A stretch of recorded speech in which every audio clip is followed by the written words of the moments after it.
really in the traditional lesson they were just focusing on the algorithm, on the operations. And in fact, that's what we prompted them with, or what operations do you need to do. It didn't have that much to do with fractions. I mean, we could have done the entire lesson without even having fractions, except that, so really just on the dividing and multiplying and adding, without a whole lot of understanding of why they're doing it. I don't think it was ever discussed why they were doing that at all. And I think some of my students were probably wondering, why are we doing this? But they were following along in a good traditional lesson. You're being good Don't students. ask any questions, just don't ask why, just invert and multiply. Okay. This time I'm going to ask you to change this into an improper fraction. Okay.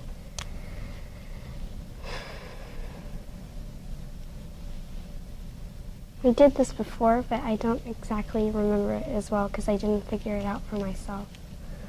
Tell me about that. What do you mean you didn't figure it out for yourself? Well, when she tells us the answer to something, and I try and find out how she got it, so when I figure that out, it's easier, and once I figure it out, it stays there because I was the one who brought it there.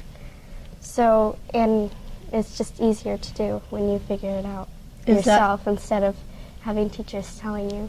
Is that how she usually does it, or? Yeah, and then this little time it was different and it was harder. I would say that when students create their own algorithms, it is something that they keep forever. If they can see the idea of going from improper to mixed, and they know what they're supposed to do, and they see that they are able to conceptualize it, then they're able to come up with a method. They can come up with their own method to do it. How about if we do a mixed number and change it into an improper fraction? Oops. Okay. Now the way that I was taught was times 3, which would be 9 plus 8 equals 17, so it'd be 17 eighths. Or really, you could just do, you knew that there was 8 holes, so there had to be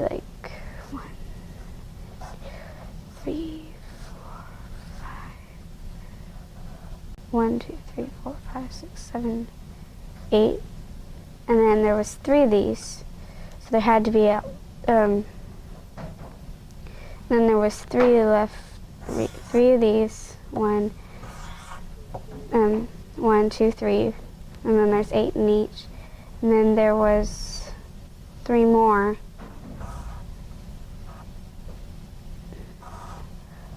1, 2, 3 out of the other holes, and then you just kind of it has to be 3 times 3 because there's 3 holes, so it has to be 3 right here, 3 right here, or 8 right here, 8 right here, and 8 right here.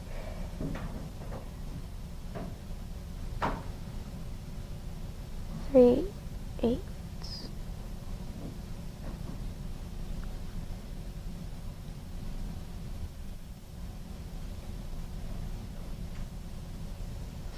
Let me try this again. Okay. There's... How many do you have here?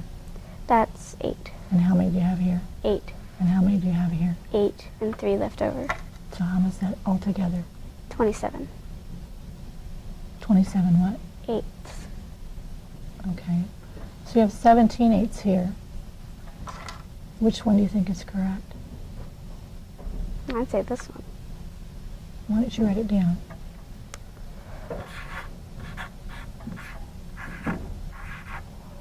What you just told me there was how many? 24 eighths. And that's not what you said before. 27. 27. Okay. That's 10 more than 17. Okay. 9. Why don't you look up here? Remember you're saying you needed to multiply something and then add something? Is there a way that you can multiply something here and then add something and come up with 27? You could multiply this and add the denominator. Okay, and would that make sense to do that? Yeah, because Why? 8 is one whole and there's three wholes. So there has to be 8 times 3, which is 24. Then you have to add the remainders. Okay. So which one do you think is right? This one, 27 eighths. Okay. I am still a little tiny bit curious. When I showed you this time, you still wanted to go to the rule, even though you didn't quite remember it the Yeah. right way. Why do you think you do that?